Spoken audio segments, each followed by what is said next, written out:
mais uma vez estamos aqui, né, para dar continuidade ao nosso estudo da carta aos Gálatas, né? Nós vimos na semana passada, né, que tivemos a introdução da carta, né? Como foi escrita, de que forma foi escrita, quais foram os principais pontos teológicos da carta, nós vimos isso tudo. Mas hoje nós vamos partir do primeiro capítulo, né? E esse capítulo ele é muito importante, né? Então, quem puder, né, na sua Bíblia, com a sua Bíblia, nós vamos ver e vamos ler o primeiro capítulo, tá? E é necessário que a gente leia, né, só a introdução para que a gente tenha o tom dessa carta, tá bom? Então, vamos lá. Ele diz assim: Paulo, apóstolo, não por iniciativa humana nem por intermédio de homem algum, mas por Jesus Cristo e por Deus Pai, que o ressuscitou dos mortos, e todos os irmãos que estão comigo, as igrejas da Galácia, a vós. Graça e paz da parte de Deus, nosso Pai, e do Senhor Jesus Cristo. Ele se entregou por nossos pecados para nos libertar do presente do mundo mau, segundo a vontade de nosso Deus e Pai. A Ele a glória pelos séculos dos séculos. Amém. Então, o que é que nós notamos? Que foi uma carta, uma saudação, não é? E parece que Paulo mediu as palavras, né? Parece que Paulo colocou, ele pensou quais eram as palavras para fazer notar a sua indignação. Então, Paulo, quem conhece Paulo, que já trabalhou, já estudou outras cartas de Paulo, vai ver uma certa diferença. Ele está muito assim, vamos dizer assim, muito fechado. Ele não está assim tão amável como ele é, tá? Então ele começa a sua carta já dizendo quem ele é. Então ele vai dizer Paulo, apóstolo. E é interessante porque isso vamos dizer assim, é uma marca, né, que ele diz. E ele fala, não da parte dos homens, né? Por quê? Porque ela acrescenta essa saudação para descrever, né, e mostrar às comunidades o que ele é, né? Então, acrescenta também a característica graça e paz. Toda carta de Paulo tem isso, graça e paz. E ele tenta ser o mais amistoso possível, mas a gente sente o quanto tá difícil, né? Por quê? Porque esta carta é uma carta problemática. E nós já vimos na semana passada qual foi o problema principal dessa carta. Paulo não identifica os colaboradores. Interessante isso, né? Sempre ele fala de alguém, de um próximo, né? Mas essa não, ele diz a todos os irmãos que estão comigo. Então, se você está com ele, é para você que ele escreveu essa carta. Olha que coisa, né? Como se dissesse, a quem não está comigo não interessa ler isso, né?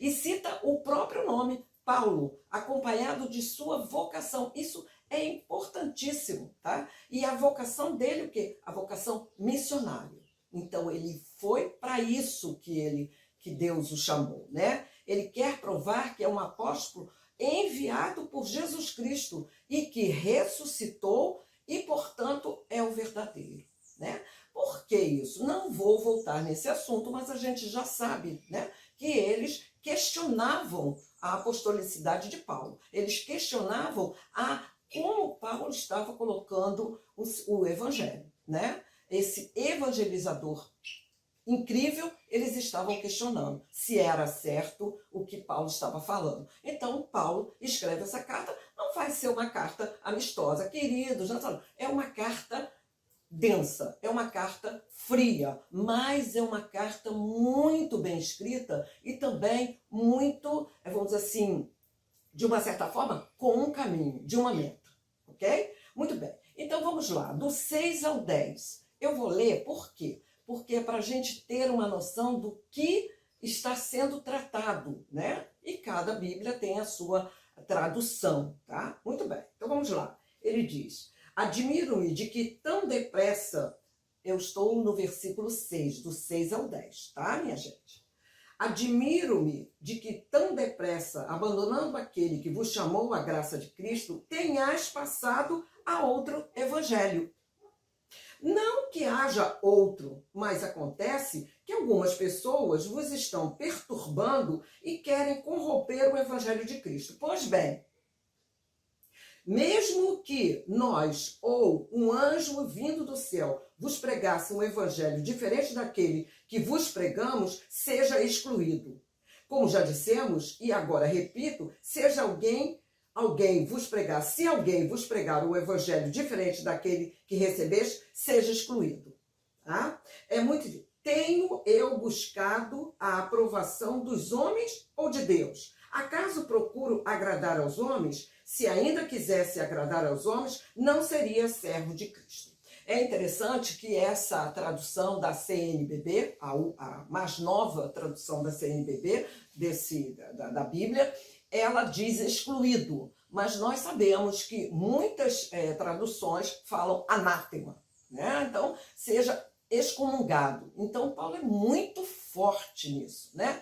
Então, apesar da sua raiva, né? Então, vocês vejam que ele não está falando uma coisa assim muito amistosa, né? Então, apesar da sua raiva, ele quer convencer os Gálatas a retornarem o quê? Ao caminho iniciado com os seus ensinamentos. Então, eu falei a vocês, eu preguei a vocês e agora vocês querem abandonar isso tudo para seguir alguém? Mas quem era esse alguém? Nós já vimos na introdução que eram os judaizantes, né? Então eram aqueles que diziam, olha, eu sou judeu, eu conheço Paulo, eu sei quem ele é, então vocês vão seguir, olha, tem que ser assim, desse jeito. Ó, não pode ser. Então Paulo prega e de repente ele vê que aquelas pessoas tentam perturbar a quem estava já, vamos dizer assim, direcionado.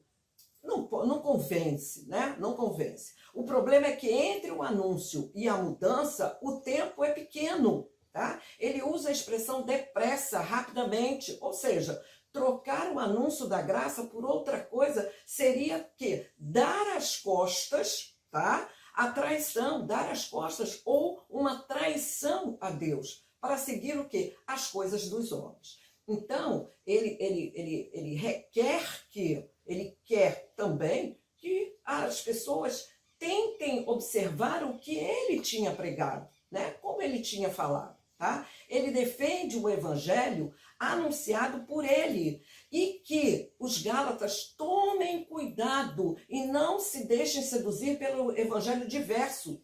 Ora, os Gálatas tinham recebido a boa nova de Jesus Cristo através de Paulo e já estavam encaminhados para uma nova forma de vida, não é? Assim como muitas outras igrejas da Ásia. Mas o que estava acontecendo, né? Os judaizantes queriam que aqueles que tinham sido batizados deveriam ter práticas judaicas, como a circuncisão, o repouso sabático, as leis dietéticas, né? Era necessário antes ser judeu para ser cristão. E Paulo vai combater isso. Claro que não. Claro que não, né? Paulo discorda porque a vinda de Cristo trouxe o quê? Uma novidade. E novidade fora das expectativas messiânicas do judaísmo. Isso era o ponto, tá? Como passar para outro evangelho se ele não existe, né? Então, muitas pessoas ainda querem botar um novo evangelho, até hoje, né? Vamos dizer assim, é a coisa que as pessoas mais querem. É mudar o evangelho de Cristo. Não tem, é esse, tá? Essa atitude representava uma traição ao que ele havia anunciado em sua passagem pela religião. Então, quando ele anuncia o evangelho e as pessoas ficam por demais seduzidas pelo que ele fala, era o evangelho correto. É interessante que a decisão dos Gálatas, né, de abandonar Jesus Cristo para retornar às práticas judaicas é comparável à atitude dos israelitas no deserto. Vocês lembram? Enquanto Moisés subia a montanha para pegar as tábuas da lei, o que eles fizeram? O povo fez um bezerro de ouro, né? Retornando o quê? As práticas idolátricas de quando estavam no Egito. Então isso foi o quê, gente? A maior infidelidade, né? Então, tanto que Deus fala para Moisés, desce porque teu povo está fazendo isso. Quer dizer, não era nem o meu povo mais, né? Paulo afirma que o evangelho pregado por ele não é de origem humana, mas divina. E a sua centralidade está em quem? Em Cristo. Então, isso é bonito, gente. O chamado à fé é um dom gratuito, fundamentado na obediência filial a Cristo, ao projeto de amor de Deus Pai.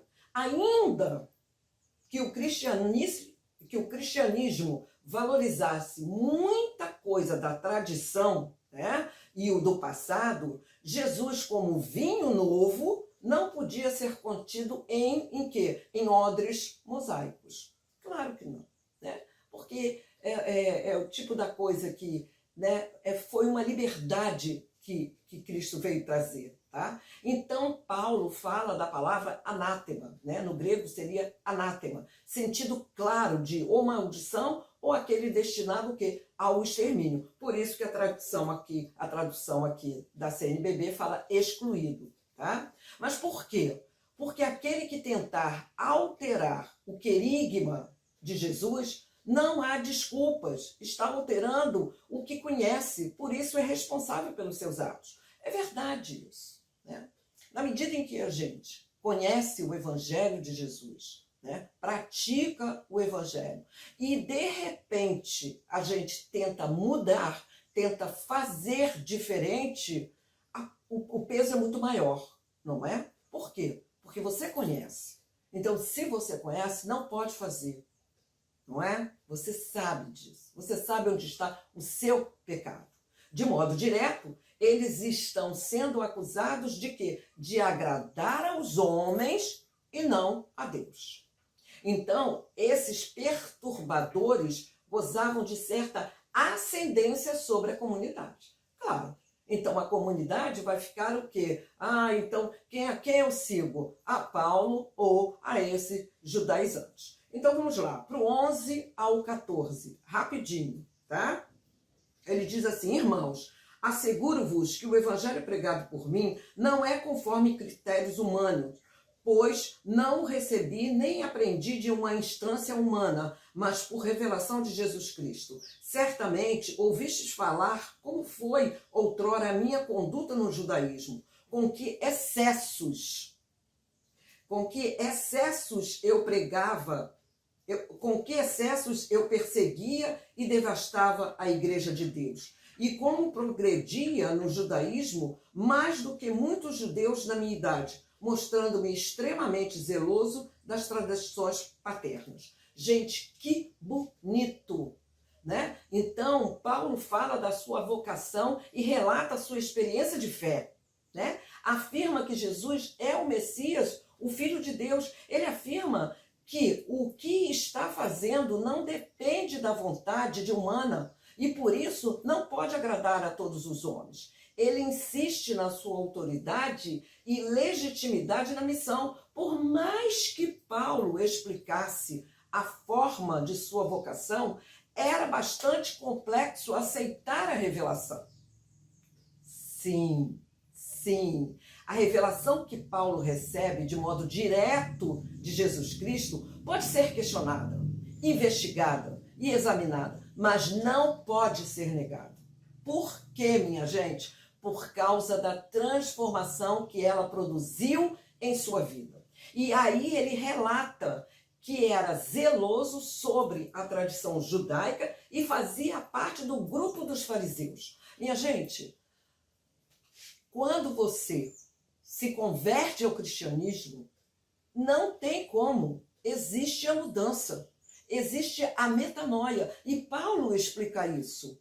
Paulo mostra isso.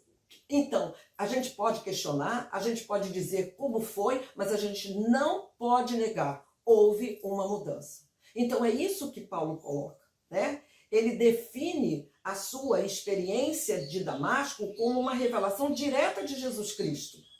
Recebe uma vocação específica, anunciar a todos a boa nova. Percebe claramente que Deus deseja oferecer a todos a redenção mediante o quê? A fé em Cristo. Então, os judaizantes aproveitaram-se da independência de Paulo de Jerusalém, claro, porque eles viam que Paulo não era ligado, não estava assim tão ligado a Jerusalém, para combater a autoridade do evangelho e anunciar o evangelho da circuncisão. Então, como eles percebiam? Eles achavam que por Paulo não estar totalmente em Jerusalém, totalmente seguindo Pedro, então o que acontecia? Esse evangelho não é legal, então tem que ser da circuncisão, tá bom? Então vamos lá, para nós fecharmos o nosso primeiro capítulo, do 15 ao 24. Ele diz assim: quando, porém, aquele que me separou desde o ventre materno e me chamou por sua graça, agradou revelar-me o seu Filho, para que eu o anunciasse aos gentios, não consultei carne e sangue, nem subi a Jerusalém para ver o que eram apóstolos antes de mim. Pelo contrário, parti para a Arábia e depois voltei ainda para Damasco. Depois de 3 anos mais tarde, fui a Jerusalém para conhecer Cefas. E fiquei com ele 15 dias. Não me encontrei com nenhum outro apóstolo, a não ser com Tiago, irmão do Senhor. Escrevendo essas coisas, afirmo diante de Deus que não estou mentindo, pois fui para as regiões da Síria e da Cilícia. Ainda não era pessoalmente conhecido das igrejas da Judéia, que estão em Cristo.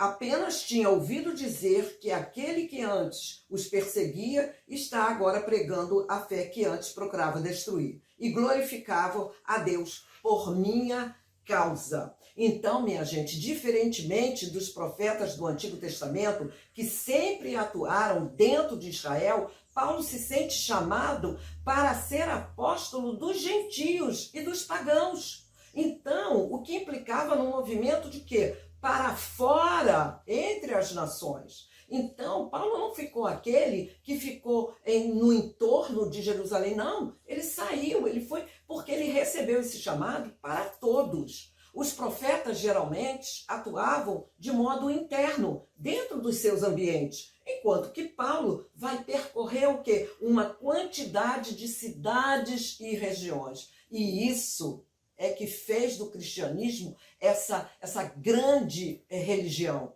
Tá? Deus não revelou a Paulo uma lei, um mandamento ou uma norma, mas o seu próprio Filho. E essa revelação se constitui na superioridade do apóstolo em relação aos profetas e patriarcas. Paulo queria a sua missão homologada. E esta virá, interessante, por intermédio de um discípulo cipriota, chamado o quê? Barnabé, né?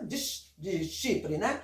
Agora Paulo narra os efeitos do seu trabalho e sua primeira viagem missionária em terras pagãs, como Chipre, a Pisídia, a Panfilha, né?